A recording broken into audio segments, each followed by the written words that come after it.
Morning student. S के संकल्प YouTube channel पर आपका स्वागत है। आज हम संविधान का अगला वीडियो लेकर आए हैं और हम पिछले चैप्टरों में पढ़े थे कि भारत का संवैधानिक विकास कैसे हुआ है और भारत के संवैधानिक विकास की दिशा में हमने बहुत सारे अधिनियमों को क्लियर कर लिया था, जिसमें 1773 के रेगुलेटिंग एक्ट से लेकर हम 1919 के एक्ट तक आगे थे। और लास्ट में बच्चों हमने बताया था कि 1919 का जो एक्ट था, इस एक्ट में कुछ विशेषताएं थीं, जिनमें एक प्रमुख विशेषता जो थी वो भारत में संविधान बनाने की दिशा में महत्वपूर्ण कड़ी के रूप में थी। और इस विशेषता का नाम ये था कि 1919 के अधिनियम में ये कहा गया था कि भारत के अंदर संवैधानिक विकास के लिए या भारत में संविधान के गठन के लिए पहली जो एक तरीके से कह सकते हैं सीढ़ी का विकास प्रारंभ करने की कोशिश की गई थी, वो ये थी कि इस एक्ट में बताया गया था 1919 के कि भारत में हर 10 साल के बाद एक सर्वे प्रस्तुत किया जाएगा, एक वैधानिक आयोग का गठन किया जाएगा। ठीक है, तो 1919 के एक्ट में जो ये कहा गया था कि 10 साल के बाद एक वैधानिक आयोग बनेगा, तो उस आयोग की हम बात आज करेंगे अपने चैप्टर में। और इस आयोग का नाम था आपका साइमन कमीशन। ठीक है, तो सब लोग इसमें हेड डालेंगे भारत में साइमन कमीशन। और साइमन कमीशन के बीच में ही आपकी एक रिपोर्ट प्रस्तुत हुई थी जिसे हम जानते हैं नेहरू रिपोर्ट। ठीक है, तो आप हेड डालिएगा साइमन कमीशन व नेहरू रिपोर्ट, साइमन कमीशन व नेहरू रिपोर्ट। ठीक है, तो साइमन कमीशन और नेहरू रिपोर्ट हम आज के लेक्चर में कवर करने वाले हैं। ठीक है, तो देखते हैं। देखिए, शुरुआत जो होती है इसकी वो होती है 1919 के अधिनियम से। ठीक है बच्चों, तो 1919 के अधिनियम में कहा गया था कि 10 साल के बाद भारत में एक वैधानिक आयोग का गठन होगा। और वो वैधानिक आयोग भारत में जो ब्रिटिश शासन प्रशासन चला रहे हैं, जो संवैधानिक विकास की दिशा में एक कदम उठा रहे हैं, उसमें क्या परिवर्तन हुए हैं और क्या परिवर्तन होने चाहिए। ठीक है, तो देखिए 10 साल के बाद अगर हम देखें तो 1919 के अधिनियम में जो व्यवस्था की गई थी, तो 1919 का अधिनियम कहता था कि 10 साल के बाद, तो बताइए 1929 ईस्वी में एक आयोग बनना था, लेकिन 1929 में आयोग नहीं बना और आयोग बना था 2 साल के पहले। ठीक है, कुछ तत्कालीन परिस्थितियां ऐसी रही होंगी जो ब्रिटिश सरकार ने 10 साल का वेट नहीं किया, बल्कि 10 साल होने से 2 साल पहले ही भारत में एक वैधानिक आयोग का गठन कर दिया। ठीक है, तो इसी समय क्या होता है कि इस एक्ट के माध्यम से, ठीक है, तो इस एक्ट के माध्यम से जो है भारत में एक वैधानिक आयोग का गठन किया जाता है। समझिए इस चीज को, इस एक्ट के माध्यम से भारत में एक एक्ट का या कह सकते हैं एक आयोग का गठन होता है, वैधानिक आयोग का। और इस वैधानिक आयोग में कुल सदस्य जो शामिल किए गए थे वो 7 सदस्यों को शामिल किया गया। ठीक है, और 7 सदस्यों का जो अध्यक्ष था, हम कह सकते हैं इन 7 सदस्यों का जो अध्यक्ष था वो बनाया गया था आपका सर जॉन साइमन। ठीक है, तो समझिए इस चीज को कि 1919 के अधिनियम में कहा गया था कि 10 साल के बाद भारत में एक वैधानिक आयोग का गठन किया जाए, लेकिन 10 साल के बाद नहीं बल्कि वर्ष 1927 में। ध्यान रखिए, ये जो वैधानिक आयोग का गठन हुआ था आपका, वो नवंबर 1927 में किया गया था। ठीक है, तो नवंबर 1927 में एक वैधानिक आयोग बना जिसमें 7 सदस्य थे, अध्यक्ष थे आपके सर जॉन साइमन। ठीक है, अब कहानी शुरू होती है कि चूंकि सर जॉन साइमन जो थे इस वैधानिक आयोग के अध्यक्ष थे जिसमें 7 सदस्य शामिल थे, इसलिए हमने इनके नाम पर ही इस कमेटी का, इस आयोग का नाम रखा और हमने जाना साइमन कमीशन। ठीक है, तो ये साइमन कमीशन था आपका। और साइमन कमीशन की स्थापना क्यों की गई थी? अक्सर एग्जामों में क्वेश्चन पूछे जाते हैं। अगर आप वनडे एग्जाम देंगे वहां भी कई जगह देखोगे, और अगर आप कोई मेंस के एग्जाम देंगे तो वहां भी आपको साइमन कमीशन की विवेचना या इसका विवरण लिखने की आवश्यकता होती है। ठीक है, तो देखिए सर जॉन साइमन जो थे इन 7 सदस्यों के अध्यक्ष थे। इन्हीं के नाम पर, साइमन के नाम पर ही इस पूरे आयोग का नाम रख दिया गया था साइमन कमीशन। ठीक है, तो आपको बात समझ में आ गई होगी कि सबसे पहले साइमन कमीशन की स्थापना का उद्देश्य क्या था। ठीक है, अगर हम बात करें कि साइमन कमीशन की स्थापना का उद्देश्य क्या था। तो ध्यान रखिए, भारत के अंदर संवैधानिक विकास की दिशा में एक महत्वपूर्ण परिवर्तन लाने के लिए इस आयोग का गठन ब्रिटिश सरकार ने किया था। ठीक है, तो ब्रिटिश सरकार को जानना था कि अभी तक भारत में संविधान या संवैधानिक विकास की दिशा में क्या परिवर्तन हो चुके हैं, या भारत में जो हम शासन प्रशासन चला रहे हैं उनमें क्या परिवर्तन करने की आवश्यकता होगी। ठीक है, तो ये आपका उद्देश्य था। और बात करें बच्चों, चूंकि इस आयोग को जब बनाया गया था ब्रिटेन के अंदर बैठकर, तो इस आयोग के अंदर जो थे वो सभी सदस्य ब्रिटिश थे। ध्यान रखिए, सभी सदस्य जो थे वो क्या थे, आपके ब्रिटिश थे। तो सभी ब्रिटिश सदस्य थे, सभी क्या थे, आपके ब्रिटिश सदस्य। और सभी ब्रिटिश सदस्य होने के कारण इस आयोग को भारत में एक नाम दिया गया था। इस आयोग को श्वेत आयोग के नाम से भी जाना गया। ठीक है, इस आयोग को जो है आपका वो श्वेत आयोग के नाम से भी जाना गया। चूंकि भारतीयों को इस कमेटी में शामिल नहीं किया गया था, भारत में विरोध होने का रीजन भी यही था इस आयोग का। जब भारत ये आयोग आया था तो भारत में जगह जगह इसके विरोध में जुलूस, प्रदर्शन, हड़तालें की गई थी, गो बैक साइमन कमीशन के नारे लगाए गए थे।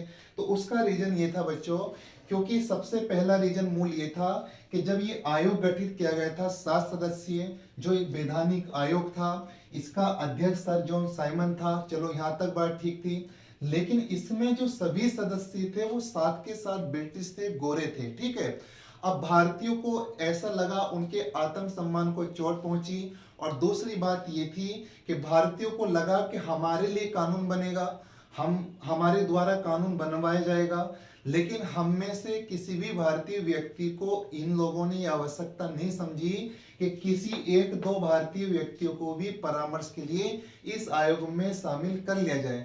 तो ये तो लाजमी सी बात थी। मान लीजिएगा कोई बाहर से व्यक्ति आए, वो आपके क्षेत्र का करेगा पूरा सर्वे, तो आपको भी साथ लेकर चलेगा वो। लेकिन ब्रिटिशों ने ऐसा कोई प्रावधान नहीं करा, उन्होंने जो था 7 के 7 सदस्य ब्रिटेन से ला दिए और भारत लेकर आ गए और एक कमेटी नाम दे दिया। इसलिए भारत के लोगों ने इस आयोग में दिलचस्पी नहीं दिखाई, इसका जगह जगह विरोध हुआ। और सभी भारतीय दलों ने मिलकर, जितनी संस्थाएं थी, जितनी सामाजिक संस्थाएं थी, या जितनी मजदूर या जो भी संस्थाएं उस समय भारत में रही होंगी, सबने लगभग मिलजुल कर इसका विरोध किया। और सभी गोरे होने के कारण इस आयोग का नाम रखा था श्वेत आयोग। ठीक है, तो भारतीय तो इसे श्वेत आयोग कहा करते थे। अब बात आती है कि जब श्वेत आयोग, हम कह सकते हैं साइमन आयोग, जब ये भारत में आता है, तो भारत में आने के बाद जो था इसकी विरोध प्रदर्शन की रूपरेखा शुरू हो जाती है। ठीक है, अब विरोध प्रदर्शन की रूपरेखा कैसे शुरू होती है, तो साइमन कमीशन भारत का प्रवेश करता है। ध्यान रखिए कि साइमन कमीशन का गठन आपने भी पढ़ा नवंबर 1927 में हो गया। ठीक है, अब साइमन कमीशन भारत में आता है सबसे पहले। ठीक है, अब ये भारत के अंदर आएगा तो भारत में सबसे पहले साइमन कमीशन पहुंचता है मुंबई। ठीक है, और मुंबई के अंदर क्या होता है कि 3 फरवरी 1928 को, ध्यान रखिए इस बात को, 3 फरवरी 1928 को, जो नवंबर 1927 में साइमन कमीशन बना था ब्रिटेन के अंदर, वो मुंबई के अंदर 3 फरवरी 1928 को आता है। और मुंबई के अंदर इसके विरोध में गो बैक साइमन कमीशन के नारे लगाए जाते हैं। ध्यान रखिए, गो बैक साइमन कमीशन के नारे लगाए गए। ठीक है, लेकिन इससे पहले जब साइमन कमीशन बना था, जब भारतीयों को इस बात का पता चल गया था कि अब भारत के अंदर जब ये लोग आएंगे, तो उससे पहले इन्होंने किसी भी भारतीय को इस आयोग में शामिल करने की मंशा नहीं रखी। ठीक है, तो कहा जाता है कि एक मद्रास का अधिवेशन हुआ था, मद्रास अधिवेशन। ध्यान रखिए, एक मद्रास अधिवेशन हुआ था आपका, और मद्रास बोला जाता है आज किसको, आपके चेन्नई को। ठीक है, तो ये जो मद्रास अधिवेशन हुआ था आपका, ये हुआ था आपका फरवरी 1927 में, सॉरी ये 1927 में आपका दिसंबर में। तो दिसंबर 1927 को मद्रास अधिवेशन होता है। ध्यान रखिए, दिसंबर 1927 को मद्रास अधिवेशन होता है। और इस मद्रास अधिवेशन के अंदर है भारतीय जो थे वो कांग्रेस के नेतृत्व में इस साइमन कमीशन के विरोध करने का प्रस्ताव पास कर लेते हैं। और उसके बाद जब ये कमीशन मुंबई आता है 3 फरवरी 1928 को, तो इसका विरोध शुरू हो जाता है और गो बैक साइमन कमीशन के नारे लगाए जाते हैं। ठीक है, फिर ये दिल्ली पहुंचता है, अन्य शहरों में पहुंचता है और जगह जगह इसका विरोध जो है वो आरंभ हो जाता है। ठीक है, अब इसी कड़ी में आगे क्या होता है कि जब फरवरी 1928 को ये मुंबई पहुंचता है, ठीक है, तो हमने आपको बताया कि मद्रास अधिवेशन हुआ कांग्रेस का। मद्रास अधिवेशन आपका दिसंबर 1927 को जो हुआ था, इसमें जो था विरोध की रूपरेखा तैयार की गई। ठीक है, विरोध का लक्ष्य रखा गया। फिर उसके बाद क्या हुआ कि 3 फरवरी 1928 को, ध्यान रखिए 3 फरवरी 1928 को ये साइमन कमीशन मुंबई आता है और मुंबई के अंदर गो बैक साइमन कमीशन के नारे लगाए गए। ठीक है, इसी समय क्या होता है कि भारत के अंदर एक सर्वदलीय बैठक का आयोजन होता है। ध्यान रखिए, भारत के अंदर इसी समय सर्वदलीय बैठक का आयोजन होता है और जो सर्वदलीय बैठक होती है, ध्यान रखिए, जो सर्वदलीय बैठक होती है, सर्वदलीय का मतलब हुआ कि विभिन्न विचारधाराओं की जो भी संस्थाएं थी या विभिन्न विचारधाराओं की जिनकी अलग अलग विचारधारा हो सकती थी भारत में, तो सभी दलों ने मिलकर अपनी एक बैठक आयोजित की और वो बैठक इन्होंने 2 जगह पर आयोजित की थी। एक की थी इन्होंने मुंबई में और मुंबई के बाद जो इन्होंने बैठक आयोजित की थी वो की थी इन्होंने दिल्ली में। ठीक है, तो इस सर्वदलीय बैठक की जो अध्यक्षता थी वो मोतीलाल नेहरू ने की थी और ध्यान रखिएगा फरवरी 1928 में, और यहाँ पर कह सकते हो आप मई 1928 में। ठीक है, तो मुंबई में फरवरी 1928 में और दिल्ली में मई 1928 में सर्वदलीय बैठक होती है और इन बैठकों की अध्यक्षता मोतीलाल नेहरू द्वारा की जाती है। मोतीलाल नेहरू द्वारा की जाती है।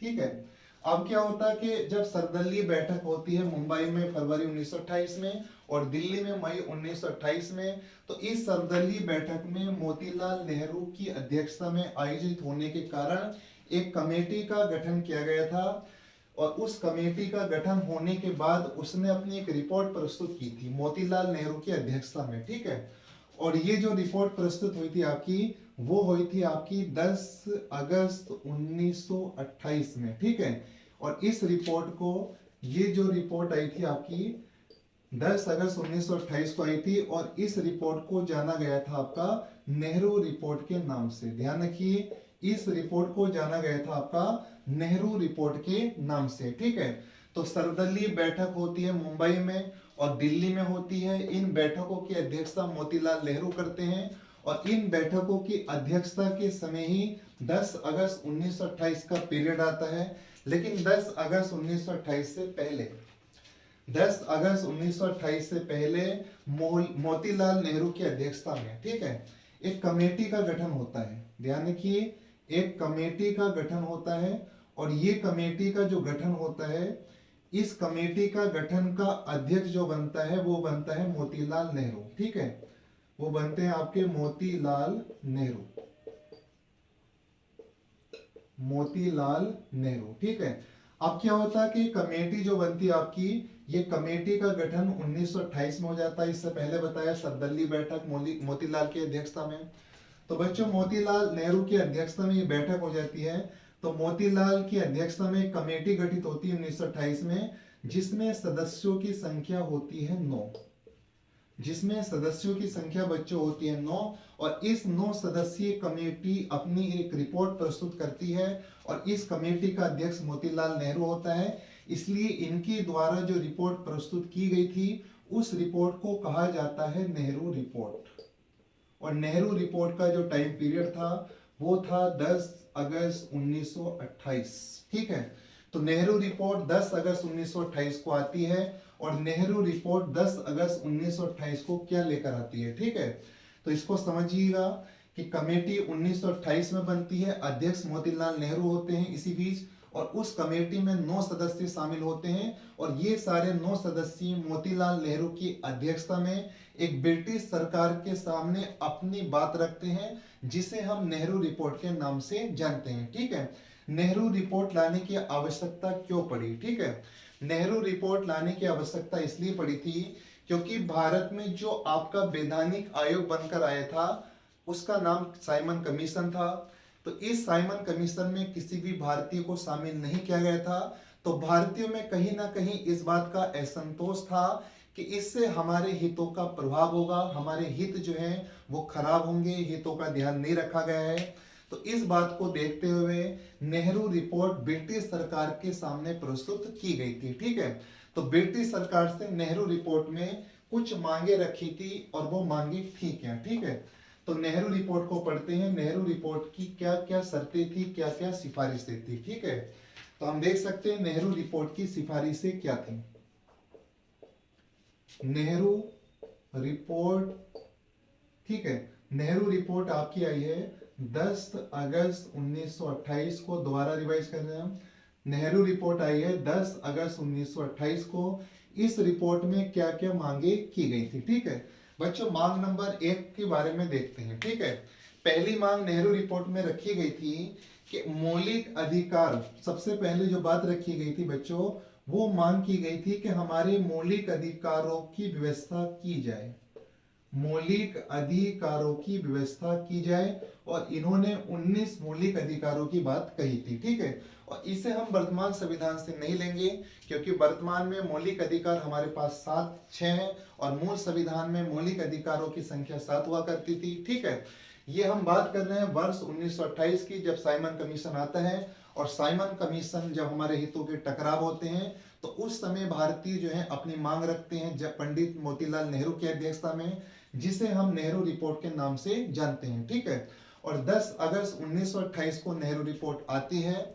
और बच्चों, इनकी पहली जो सिफारिश, पहली जो मांग होती ब्रिटिश सरकार के सामने कि हम आपकी रिपोर्ट को जब मानेंगे, हम साइमन कमीशन की रिपोर्ट को जब मानेंगे जब आप कुछ हमारी मांगे भी उसमें जोड़ देंगे। ठीक है, तो इन्होंने सबसे पहले मांग रखी कि हमारे भारतीयों के मौलिक अधिकारों की व्यवस्था की जाए और मौलिक अधिकार होने चाहिए 19। ठीक है, जिसमें इन्होंने तरह तरह की बातें बताई मौलिक अधिकारों के लिए कि हमें जुलूस करने का अधिकार होना चाहिए, जो मौलिक अधिकार हो हमारा, हमें हड़ताल करने का अधिकार, भाषण देने का अधिकार होना चाहिए। ऐसे तमाम अधिकार थे जिनकी संख्या 19 इन्होंने इस रिपोर्ट में दी थी ब्रिटिश सरकार को। तो पहली बात थी कि मौलिक अधिकारों को दिया जाए। ठीक है, और बात करें बच्चों दूसरी महत्वपूर्ण चीज की, तो इन्होंने जो दूसरी महत्वपूर्ण चीज की थी वो ये मांग की थी नेहरू रिपोर्ट में कि भारत के अंदर, ठीक है समझिए इस चीज को, इन्होंने दूसरी महत्वपूर्ण मांग की थी। आपने 1909 का एक्ट पढ़ा था जो भारत में सांप्रदायिकता के आधार पर पहला बार देखा गया था। तो आपने देखा था कि मुस्लिमों के लिए, ठीक है, आपने 1900 एक्ट में देखा था कि मुस्लिमों के लिए पृथक निर्वाचन, मुस्लिमों के लिए जो पृथक निर्वाचन है, पृथक निर्वाचन में आरक्षण तो दे दिया जाए। ठीक है, पृथक निर्वाचन में आरक्षण तो दे दिया जाए, लेकिन उसमें वोट देने का जो अधिकार है वो सभी को दे दिया जाए। आप समझिए इस चीज को, ये टेक्निकल आपको भाषा में प्रॉब्लम हो सकती किताबों में, तो हम इसको कहेंगे कि 1900 एक्ट में भाई ब्रिटिश सरकार आपने जो भारत में विभाजन की रेखा तैयार करी थी, उस 1900 एक्ट में आपने जो मुस्लिमों के लिए पृथक निर्वाचन दिया था सांप्रदायिकता के आधार पर, तो इसको समाप्त तो ना करें, लेकिन इसमें आप ये संशोधन करें कि आप मुस्लिमों के लिए कुछ सीटें आरक्षित जरूर कर सकते हैं। ठीक है, मतलब उन सीटों पर मुस्लिम उम्मीदवार ही, मुस्लिम कैंडिडेट ही चुनाव लड़े, लेकिन उस क्षेत्र में ऐसी व्यवस्था को खत्म कर दें कि उस क्षेत्र में केवल मुस्लिम लोग ही वोट डालें। ठीक है, आप ये बात कर दें कि संयुक्त निर्वाचन की व्यवस्था कर दें। हम कह सकते हैं कि मुस्लिमों के लिए सीटें तो आप रिजर्व कर सकते हो, लेकिन उन जो सीटें आपने रिजर्व की हैं, आरक्षित की हैं, उनमें संयुक्त निर्वाचन होना चाहिए। और यह संयुक्त निर्वाचन का अर्थ है सभी धर्मों से कि उस क्षेत्र में, उस विधानसभा क्षेत्र में जो सीट अगर आप मुस्लिमों के लिए आरक्षित कर भी रहे हो, तो उस क्षेत्र में वोट देने का अधिकार सबको होना चाहिए। चुनने का अधिकार, निर्वाचन का अधिकार जो है वो सामूहिक रूप से, संयुक्त रूप से सभी मतदाताओं को होना चाहिए। ठीक है, और तीसरी अगर हम बात करें बच्चों कि तीसरी इंपॉर्टेंट मांग जो थी वो नेहरू रिपोर्ट में क्या रखी गई थी ब्रिटिशों के सामने। ठीक है, तो तीसरी बात ये रखी गई थी, इन्होंने कहा था कि एक केंद्रीय विधानमंडल का पुनः गठन किया जाए। ठीक है, समझिए इस चीज को, केंद्रीय विधानमंडल का पुनः गठन किया जाए।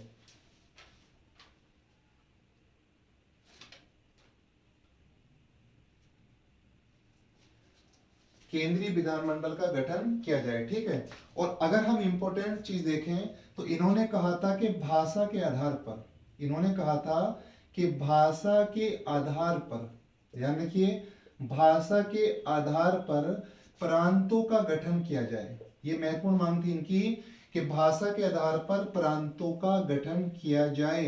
तो नेहरू रिपोर्ट में ब्रिटिशों के सामने ये मांग भी थी कि आप जो है, भारत जो है बहुत सारी भाषाओं का, क्षेत्रीय भाषाओं का देश है, इसका कल्चर अलग अलग है, तो यहाँ प्रांतों का जो गठन हो वो क्षेत्र के आधार के साथ साथ भाषा के आधार पर भी होना चाहिए। ऐसा ना हो कि दो या तीन बहुभाषी, जो बड़े बहुभाषी क्षेत्र हैं, उनको एक साथ सम्मिलित कर दें, बल्कि जिस क्षेत्र में मुख्य भाषा है, अगर आप प्रांत का दर्जा दें तो भाषा के आधार पर देना चाहिए। ठीक है, और चौथी इंपॉर्टेंट इन्होंने चीज रखी थी कि उत्तरदायी सरकार का गठन किया जाए। समझिए इस चीज को, इन्होंने जो चौथी महत्वपूर्ण चीज रखी थी वो ये रखी थी कि उत्तरदायी सरकार का गठन होना चाहिए। मतलब केंद्र में भी व राज्यों में, या प्रांतों में बोल सकते हैं, केंद्र व राज्य में उत्तरदायी सरकार। काफी बच्चे इस प्रॉब्लम में फंसते हैं कि ये उत्तरदायी क्या होता है, उत्तरदायी का शाब्दिक अर्थ पॉलिटी की भाषा में क्या होता है। तो समझिए इस चीज को, उत्तरदायी सरकार क्या है।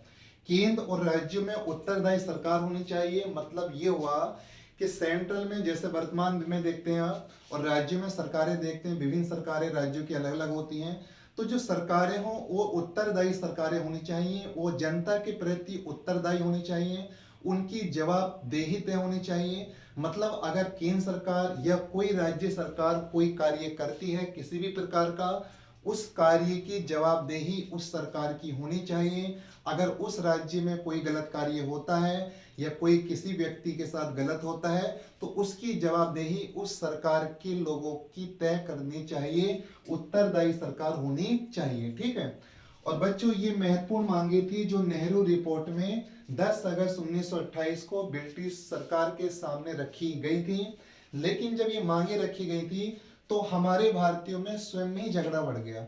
झगड़ा ये बढ़ गया कि अब जो मोहम्मद अली जिन्ना थे उस समय, एक सफी अहमद थे मुस्लिम लीग से, पंजाब के कुछ दल थे और ये 2-4 दल और थे ऐसे भारतीय, जिन्होंने जो था इस रिपोर्ट को मानने से इनकार कर दिया अपने ही लोगों ने। उन्होंने कहा कि आप इस रिपोर्ट में सुधार कीजिए, आप जो है इनके लिए भी आरक्षण कीजिए, उनके लिए भी आरक्षण कीजिए, अनगिनत बातें समझा दी। और ये नेहरू रिपोर्ट जो प्रस्तुत होनी थी ब्रिटिश सरकार के सामने, इसमें कुछ समय के लिए व्यवधान आए, लेकिन बाद में नेहरू रिपोर्ट उनके सामने आ जाती है। ठीक है, अब ये हम देखेंगे बाद में कि ये जो हमने सिफारिशें की हैं नेहरू रिपोर्ट के माध्यम से ब्रिटिशों से, क्या वो स्वीकार हो पाती हैं या स्वीकार नहीं हो पाती हैं। ठीक है, तो इसके बाद कहानी बदलती है, लोग आपस में विभेद हो जाते हैं थोड़े से। लेकिन अब क्या होता है, अब दिसंबर 1929 का समय आता है। ठीक है, तो दिसंबर 1929 के समय क्या होता है कि ब्रिटिश सरकार की रिपोर्ट की बात आती है कांग्रेस के द्वारा, क्या इस ब्रिटिश सरकार को माना जाए, ब्रिटिश सरकार की रिपोर्ट को माना जाए या सरकार की रिपोर्ट को ना माना जाए। ठीक है, अब क्या होता है, जगह जगह इसका विरोध आरंभ हो जाता है। आपने सुना भी होगा कि ये भारत में जब 3 फरवरी 1928 को आता है साइमन कमीशन, तो साइमन कमीशन का विरोध भारत में बड़े बड़े नेता भी करते हैं। जैसे आपने सुना होगा कि लखनऊ के अंदर हमारे जो पहले प्रधानमंत्री थे स्वर्गीय पंडित जवाहरलाल नेहरू जी, और हमारे उत्तर प्रदेश के जो पहले मुख्यमंत्री थे गोविंद बल्लभ पंत जी, इन दोनों को भी लाठियां खानी पड़ी थी। इन्होंने भी साइमन कमीशन का पुरजोर तरीके से विरोध किया था लखनऊ में। और दूसरी इंपॉर्टेंट बात आपने सुनी होगी, हालांकि वो इतिहास का विषय है, हम इस चैप्टर को इतिहास में बहुत विस्तारित रूप से पढ़ाते हैं। यहाँ चूंकि हम एक संवैधानिक विकास की दिशा में देख रहे हैं तो यहाँ हम उतना वर्णन नहीं करेंगे, उतने विस्तार में नहीं जाएंगे। ठीक है, तो लाला लाजपत राय के बारे में आपने सुना होगा, एक चीज मैं बता देता हूँ। लाहौर के अंदर जब वो इस कमीशन का विरोध करते हैं, भीड़ का हिस्सा होते हैं, तो जो साइमन कमीशन जब आता है तो अंग्रेज सरकार के जो पुलिसकर्मी हैं उन पर लाठियां भांजते हैं, और इस लाठी चार्ज में जो था आपके लाला लाजपत राय की क्या हो जाती है, मृत्यु हो जाती है कुछ दिनों बाद। ठीक है, खैर चलती रहती हैं चीजें। नेहरू रिपोर्ट आती है आपकी 10 अगस्त 1928 को, विरोध प्रदर्शन होते हैं जगह जगह। और इसी समय क्या होता है कि अब मोहम्मद अली जिन्ना की एंट्री होती है, और मोहम्मद अली जिन्ना जो है अपनी एक मांग रख देते हैं। ठीक, ध्यान रखिए, मोहम्मद अली जिन्ना जो है अपनी भी एक मांग रख देते हैं। आपने सुना होगा इन्हें टांग अड़ाने का शौक था समय समय पर।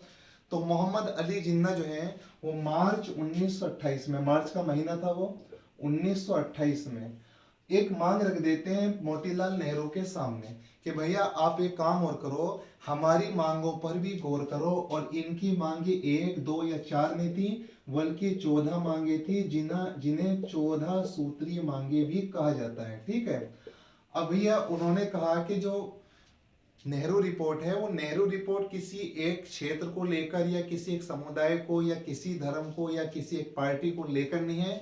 उन 4-5 जो हमने मांगे रखी है मुख्य रूप से, उसमें सभी को समाविष्ट किया गया है। आप ऐसा क्यों सोच रहे हैं कि हमने आपके हितों का ध्यान नहीं रखा है? लेकिन मोहम्मद अली जिन्ना अड़ गए और उन्होंने कहा कि मार्च 1928 में, पहले कह दिया था मार्च 1429 में 14 सूत्रीय मांगे उन्होंने रखी। उन्होंने कहा कि हमारी मांगों को भी शामिल किया जाए। ठीक है, कोई बात नहीं। अब ये सब लोग मांगे रखते हैं, नेहरू रिपोर्ट भी आती है, क्या कहेंगे? तो देखिए, सबसे पहले अपनी रिपोर्ट में ये क्या कहते हैं। पहली बात इन्होंने जो अपनी रिपोर्ट में कही थी, आप एक हेडिंग के रूप में भी लिख सकते हो कि साइमन कमीशन की रिपोर्ट। साइमन कमीशन की रिपोर्ट आने का समय हो जाता है, साइमन कमीशन की रिपोर्ट, साइमन कमीशन की रिपोर्ट। और साइमन कमीशन की रिपोर्ट आती है वर्ष 1930 में। ठीक है, अब साइमन कमीशन भारत में जगह जगह विरोध का सामना करता है। जगह जगह विरोध का सामना करने के बावजूद भी वो कहता कि हमने भारत की संवैधानिक स्थिति का कुछ हद तक पता लगा लिया है। और ये ब्रिटेन जाता है, और ब्रिटेन लौटने पर 1930 में ब्रिटेन की पार्लियामेंट में जो ब्रिटिश सरकार होती है उसके सामने ये अपनी रिपोर्ट प्रस्तुत करते हैं। और अपनी रिपोर्ट में जो ये इन्होंने पॉइंट रखा है वो ये रखा है कि हमने भारत में संवैधानिक चीजों का पता लगा लिया है, किन चीजों की जरूरत है और किन चीजों को रखा जाना चाहिए या किन चीजों को समाप्त कर देना चाहिए, या किन चीजों को जो चल रही है उनको ऐसे ही चला रहना चाहिए। ठीक है, तो इन्होंने सबसे पहले कहा कि हमने जो भारत में सांप्रदायिक निर्वाचन की प्रक्रिया दी है, ध्यान रखिए, इन्होंने कहा कि हमने जो भारत में सांप्रदायिक निर्वाचन आरक्षण दिया है, ठीक है, इसके तहत जो हमने विभिन्न धर्मों को, समुदाय को आरक्षण दिया है वो यथावत रखा जाए। यथावत का मतलब हुआ कि जैसा था वैसे ही रहना दिया जाए। ठीक है, तो पहली मांग पर गौर फरमाइए। साइमन कमीशन रिपोर्ट 1930 में आई थी। ध्यान रखिए,